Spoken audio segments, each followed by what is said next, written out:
नमस्कृत्य नरं चैव नरोत्तमं देवीं सरस्वतीं व्यासं ततो जयमुदीरयेत्। ओम नमो भगवते वासुदेवाय। ओम नमः पितामहाय। ओम नमः प्रजापतिभ्यः। ओम नमः कृष्णद्वैपायनाय। ओम नमः सर्वविघ्नविनायकेभ्यः।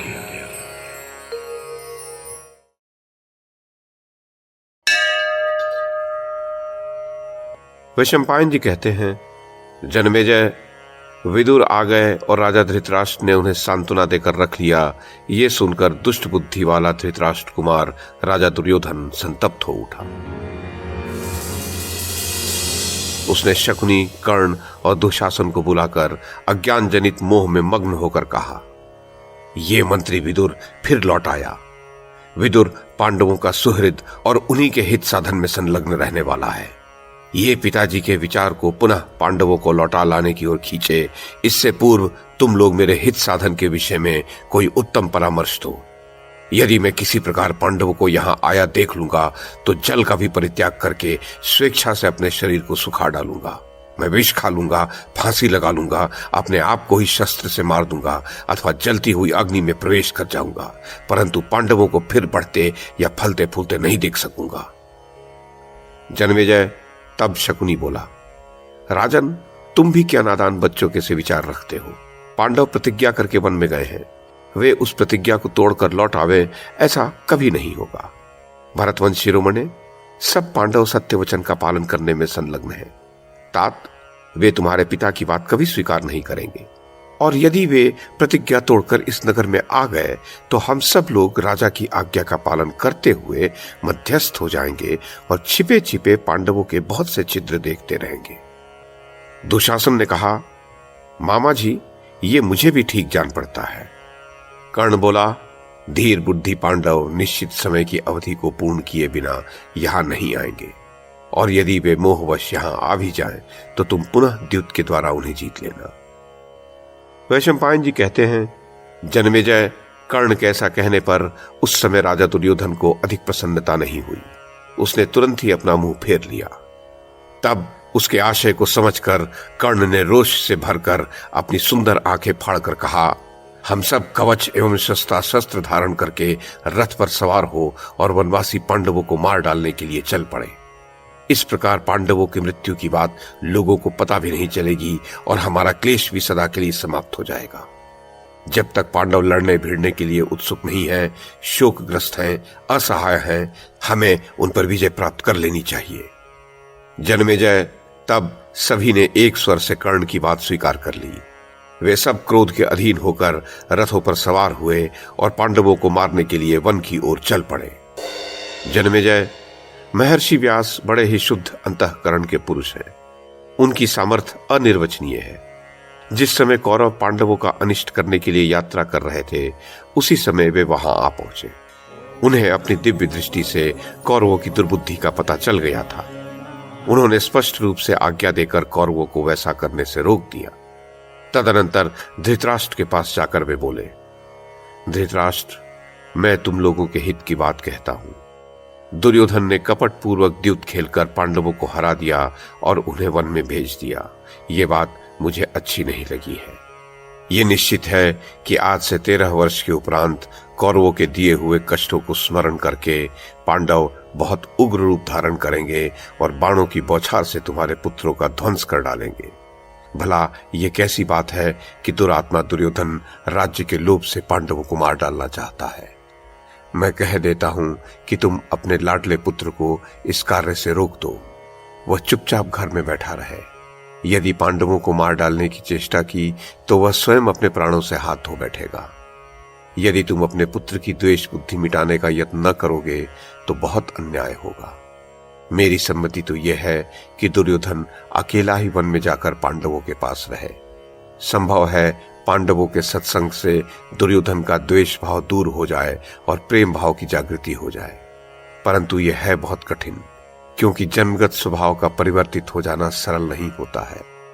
यदि तुम कुरुवंशियों की रक्षा और उनका जीवन चाहते हो तो तुम्हारा पुत्र दुर्योधन पांडवों के साथ मेल मिलाप कर ले। धृतराष्ट्र ने कहा, परम ज्ञान संपन्न महर्षि, जो कुछ आप कह रहे हैं वही तो मैं भी कहता हूं। ये सभी जानते हैं आप कौरवों की उन्नति और कल्याण के लिए जो सम्मति दे रहे हैं वही विदुर, भीष्म और द्रोणाचार्य भी देते हैं। यदि आप मेरे ऊपर अनुग्रह करते हैं, कुरुवंशियों पर दया करते हैं, तो आप मेरे दुष्ट पुत्र दुर्योधन को यह शिक्षा दें। भगवान, द्युत का आयोजन मुझे स्वीकार नहीं था। भीष्म, द्रोण, गांधारी और विदुर को भी नहीं था, परंतु मैंने ही मोहवश सबको द्युत में लगा दिया। भगवान, मैं जानता हूं कि दुर्योधन अविवेकी है, तो भी पुत्र स्नेह के कारण मैं उसका त्याग नहीं कर सकता। जन्मेजय, तब व्यास जी ने कहा, राजन, विचित्र वीर नंदन, तुम ठीक कहते हो। हम अच्छी तरह जानते हैं कि पुत्र परम प्रिय वस्तु है। पुत्र से बढ़कर संसार में और कुछ नहीं है। सुरभि गाय ने पुत्र के लिए आंसू बहाकर इंद्र को भी यह बात समझाई थी, जिससे वे अन्य समृद्धशाली पदार्थों से संपन्न होने पर भी पुत्र से बढ़कर दूसरी किसी वस्तु को नहीं मानते हैं। जनेश्वर, इस विषय में मैं तुम्हें एक परम उत्तम इतिहास सुनाता हूं, जो सुरभि गाय और इंद्र के संवाद के रूप में है। राजन, पूर्व की बात है, गोमाता सुरभि स्वर्गलोक में जाकर फूट फूट कर रोने लगी। तात उस समय इंद्र को उस पर बड़ी दया आई। इंद्र ने पूछा, शुभे, तुम क्यों इस तरह रो रही हो? देवलोक वासियों की कुशल तो है ना? मनुष्यों तथा गौओं में सब लोग सकुशल तो है ना? तुम्हारा यह रोदन किसी अल्प कारण से तो नहीं हो सकता।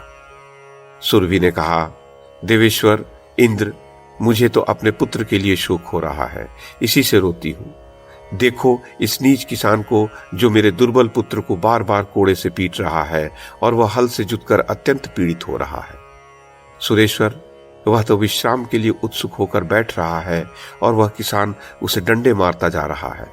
देवेंद्र, ये देखकर मुझे अपने बच्चे के प्रति बड़ी दया हो आई है और मेरा मन उद्विग्न हो उठा है।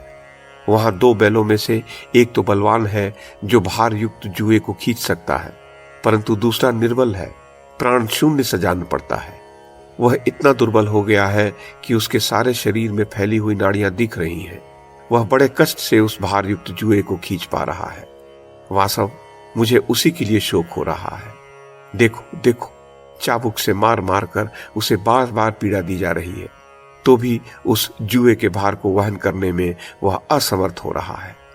यही देखकर मैं शोक से पीड़ित हो अत्यंत दुखी हो गई हूं और करुणामग्न हो दोनों नेत्रों से आंसू बहाती हुई रो रही हूं। इंद्र ने कहा, कल्याणी, तुम्हारे तो सहस्रों पुत्र इसी प्रकार पीड़ित हो रहे हैं, फिर तुमने एक ही पुत्र के मार खाने पर यहां इतनी करुणा क्यों दिखाई? सुरभि बोली, देवेंद्र, यदि मेरे सहस्त्रों पुत्र हैं तो मैं उन सब के प्रति समान भाव ही रखती हूं, परंतु दीन दुखी पुत्र के प्रति अधिक दया उमड़ आती है। धृतराष्ट्र, कुरुराज, सुरभि की यह बात सुनकर इंद्र बड़े विस्मित हो गए। तब से वे पुत्र को प्राणों से भी अधिक प्रिय मानने लगे। उस समय वहां इंद्र ने किसान के कार्य में विघ्न डालते हुए सहसा भयंकर वर्षा की।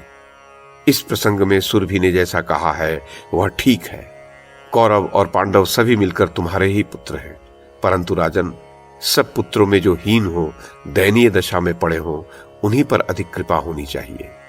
वत्स, जैसे पांडु मेरे पुत्र हैं, वैसे ही तुम भी हो, उसी प्रकार महाज्ञानी विदुर भी है। मैंने स्नेहवश ही तुमसे ये बातें कही हैं। राजन, थोड़ी ही देर में महर्षि मैत्रेय यहाँ आ रहे हैं। वे पांडवों से मिलकर अब हम लोगों से मिलना चाहते हैं। वे ही तुम्हारे पुत्र को मेल मिलाप का उपदेश करेंगे। हाँ, इस बात की सूचना मैं दिए देता हूं कि वे जो कुछ कहें बिना सोच विचार के करना। यदि उनकी आज्ञा का उल्लंघन करोगे तो वे क्रोध से श्राप दे देंगे।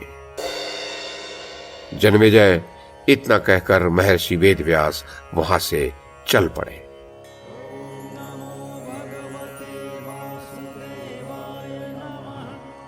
महर्षि मैत्रेय के पधारते ही धृतराष्ट्र अपने पुत्रों के सहित उनकी सेवा सत्कार में लग गए।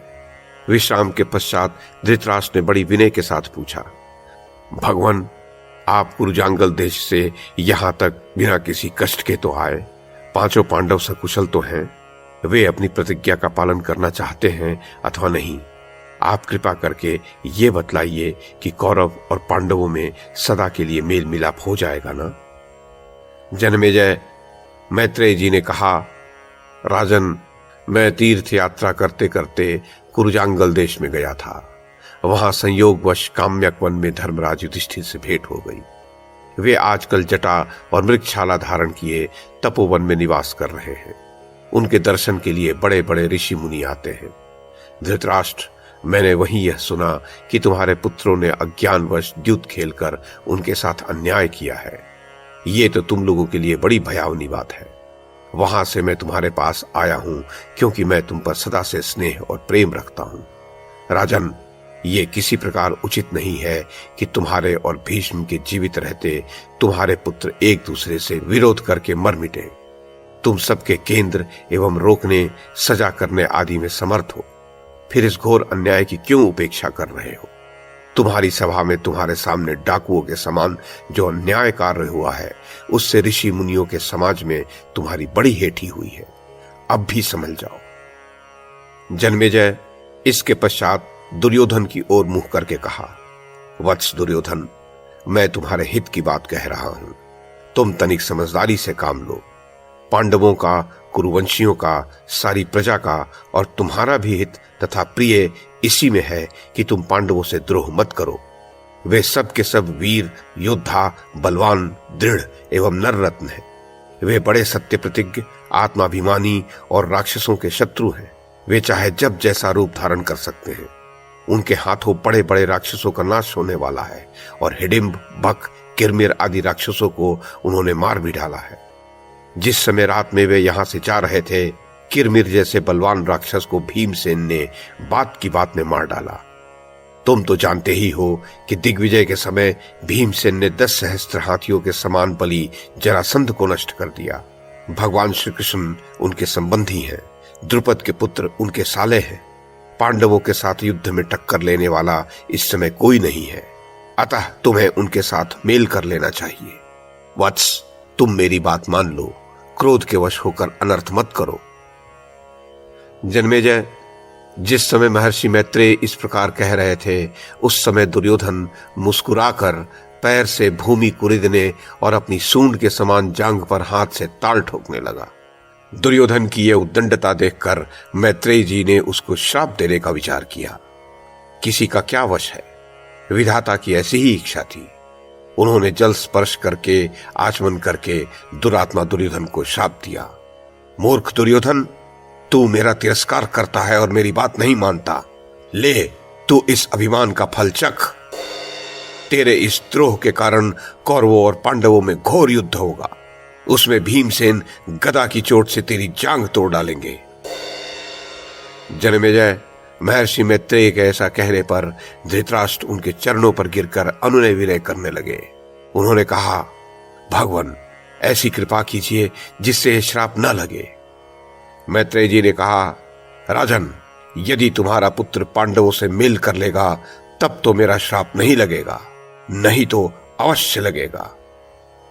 जन्मेजय, तदनंतर महर्षि मैत्रेय ने वहां से प्रस्थान किया। दुर्योधन भी भीमसेन के किरमिरवध संबंधित पराक्रम को सुनकर उद्विग्न हो वहां से बाहर निकल गया।